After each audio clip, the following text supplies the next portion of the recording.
Hello, I'm Carly Cartwright, a news anchor for the Social Talks. Archive of Our Own, or AO3, is a non-profit open-source library of fan fiction, most interesting and likely fear-inducing for parents because of its invite-only policy. This invite does not come from a user, but the site itself. A user enters their email and joins an invitation queue of over 40,000 users. About 7,000 invitations are sent per day. But more than an innovative design, AO3 resembles more harmful sites like Kiwi Farms that rely on doomsday political thought processes to construct a safe space for any material, a sort of Wild West on the internet for the people and by the people. And AO3 does not shy away from its political origins, as is evident through their sponsor, the Organization of Transformative Works. OTW is a non-profit organization established by fans to serve the interest of fans by providing access to and preserving the history of fan works and fan culture in its myriad of forms. The site hinges on the belief that fan works are transformative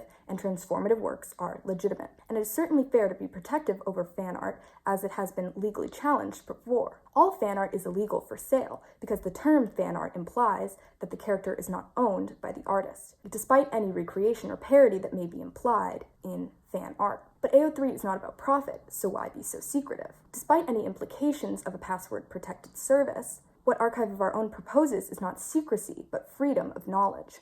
Fan art may seem inconsequential, but what it represents is far larger in the use of technology. If we lost all agency of our centralized versions of tech, if our most used services were to fail, what media would we be left with? A sort of fascination with lost media has arisen in the wake of these fears, and it should have been caused by the failure that initially inspired the knowledge apocalyptic thinking, the burning of the Library of Alexandria. Someone with a CD collection may be asked the same questions as an AO3 user. Why join a hobby that's eliminated by the ease of the internet? But like the Library of Alexandria, AO3 and CDs are collections of knowledge.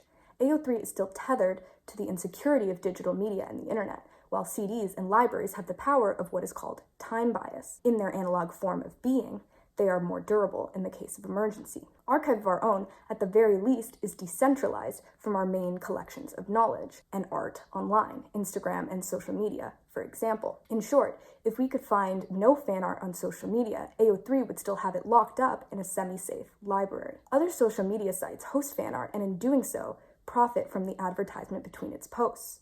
In reality, the sharing of fan art on social media is its selling, and the sharing on AO3 is one of the only types that is truly not for profit. It is in the interest of fan artists and fan fiction writers, unless particularly famous, to not share any art on social media, because legally there should be no profit, and even if there were, it most often goes to the platform rather than the artist. And it is in the interest of those who want to prevent monopolies of knowledge to donate to Archive of Our Own and keep existing systems of expression and enjoyment without passive payment in the form of social media labor. Make sure to continue tuning in to the Social Talks for more technology news and current events.